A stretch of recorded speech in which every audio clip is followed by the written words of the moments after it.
We are here tonight to discuss humour in art, to listen in on David and John's thoughts on that curious, individual, often misunderstood, sometimes dark, often bright, yet universal material known as humour. What place does humour have in the arts? Could you both speak to the place of humour as a form of rational, non-rational therapy? Yeah, often, humor, like the root of most humor is kind of pain in that way, and I think that at the heart of a lot of what I do, and I think that any kind of comedian or humorist, is just like digging to those really dark places and trying to figure out why you feel this anxiety or this heartbreak. Yeah, a lot of times humor is disruptive. It shows you something that makes you a little bit uncomfortable. Not a lot, just a little bit. And enough to kind of shake you up a little bit, and your reaction is to laugh. That's kind of, the laugh is sounds very Freudian or something. It's like the convulsion that releases your anxiety looking at that image. We both do this kind of thing where, these share similar formats in that you kind of have your drawing there, but then the title often kind of contradicts what you're seeing. My imagery, it'll be a pretty straightforward image sometimes, but then basically the line over it is the thing that kind of supercharges it in a way. I spent a lot of time walking around New York, trying to find the answers to some of life's biggest questions. I was curious, why, how you title things.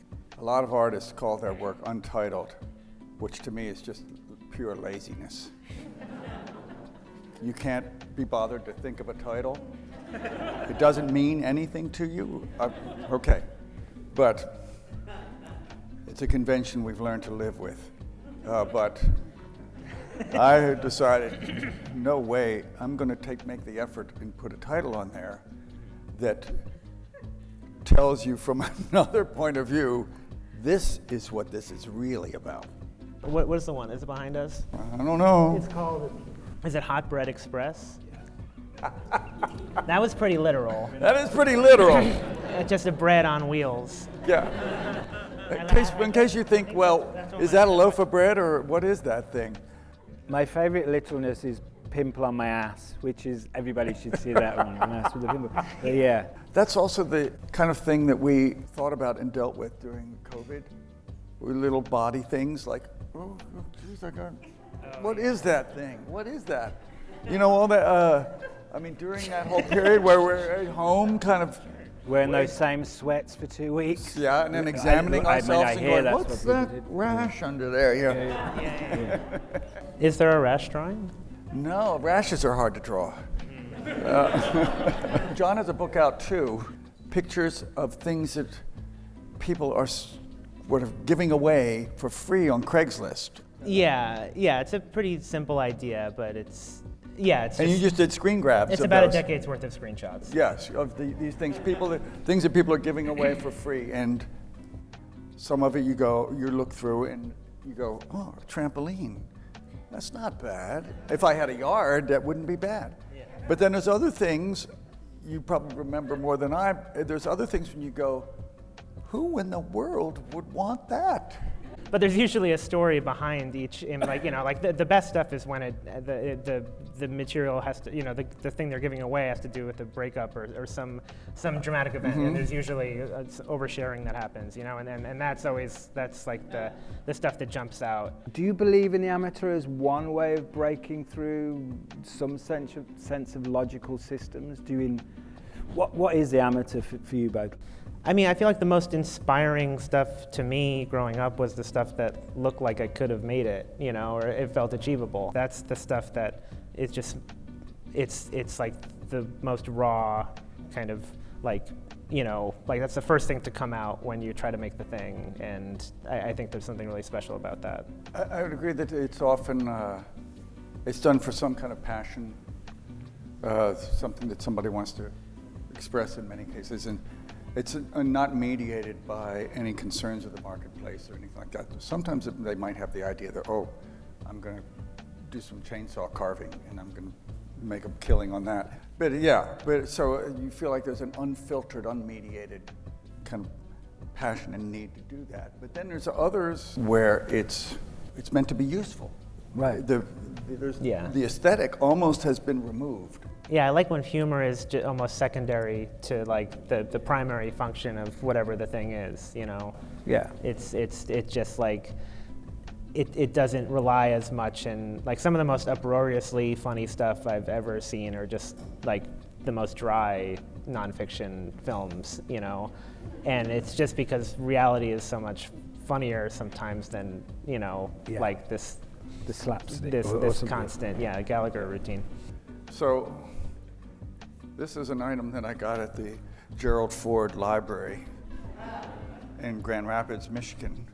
And I wasn't sure if it was intentionally meant to be funny or if only I found it funny. Is it, because he? It's a wine bottle filled with golf tees. Yeah, this seems like a nice mantle item. What is it about the everyday to you that strikes you as appealing, or just you can see the off-kilter in it?